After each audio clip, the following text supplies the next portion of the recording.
আসসালামু আলাইকুম, welcome back to my channel. স্বাগতম আপনাদেরকে নতুন আরো একটি টিপসে। ফ্রেন্ডস, এবারের টিপসে আমি শেয়ার করব মেয়েদের কি ছেলেদের মতো বীর্যপাত হয় কিনা সেই সম্পর্কে। বন্ধুরা, অনেকেই হয়তো জেনে অবাক হবেন যে ছেলেদের যেমন বীর্যপাত হয়, মেয়েদেরও ঠিক একইভাবে অর্গাজম বা বীর্যপাত হয়ে থাকে। অর্থাৎ উভয়েরই প্রজনন ক্ষমতা রয়েছে। বন্ধুরা, একটা ছেলে যেমন বীর্যপাত করার পর তৃপ্তি অনুভব করে বা আরাম বা অনেক বেশি মজা পায়, ঠিক তেমনি ভাবে মেয়েরা যখন তাদের বীর্যপাত হয় বা অর্গাজম হয় তখন সে অনেক বেশি তৃপ্তি পায় এবং ছেলেদের তুলনায় সে অনেক বেশি আরাম পায়। বন্ধুরা, সেটা কিভাবে এবং কখন হয় চলুন জেনে নিই। বন্ধুরা, একজন মেয়ের সঙ্গে যখন আপনি মিলন করেন বা সঙ্গম করেন তখন স্বাভাবিকভাবেই সে অনেক বেশি তৃপ্তি পেতে থাকে এবং মজা পেতে থাকে এবং সে আপনার কাছ থেকে আরো অধিক মজা আশা করে বা প্রত্যাশা করে। বন্ধুরা, প্রথমেই আপনি যখন স্ত্রীর সঙ্গে মিলন শুরু করে দেন তখন আস্তে আস্তে তার মজা বৃদ্ধি পেতে থাকে এবং তার কাম রসগুলো বের হতে থাকে।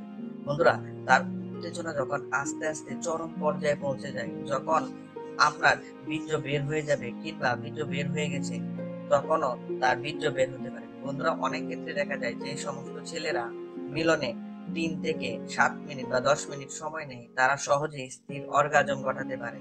বন্ধুরা, আরো একটি বিষয় জানিয়ে রাখি, একজন মেয়েকে আপনি মাত্র 6 মিনিট মিলন করলে পরিপূর্ণ তৃপ্তি দিতে পারবেন এবং এই 6 মিনিটের মধ্যেই তার অর্গাজম করাতে পারবেন এবং তাকে অনেক বেশি সুখ দিতে পারবেন। বন্ধুরা, অনেক সময় দেখা যায় যে ছেলেদের বীর্যপাত হয়ে গেলে ও মেয়েদের সেটা হয় না, সেটা হয় অনেক বেশি দেরিতে এবং একটু আস্তে আস্তে। বন্ধুরা, যখন দেখবেন তার বীর্যপাত হবে বা অর্গাজম হবে তখন দেখবেন সে অনেক বেশি চিৎকার চেঁচামেচি করবে, আপনাকে জড়িয়ে ধরবে, কামড় দিতে বলবে এবং বিভিন্ন অঙ্গভঙ্গি করবে, যার ফলে আপনি তখনই বুঝবেন যে তার অর্গাজম হচ্ছে এবং তার অর্গাজম হয়ে গেলে সে আর আপনাকে ছাড়তে চাইবে না, আপনাকে অধিক সময় তার উপরে বসিয়ে রাখবে এবং শুয়ে রাখবে এবং আপনাকে জড়িয়ে বা আলিঙ্গন করে ধরে রাখবে। বন্ধুরা, আপনি যদি একজন নারীকে অর্গাজম করাতে পারেন বা তার বীর্য বের করতে পারেন, সে আপনাকে স্বপ্নের পুরুষ হিসাবে ধরে নেবে। প্রিয় বন্ধুরা, আজ তাহলে এ পর্যন্ত।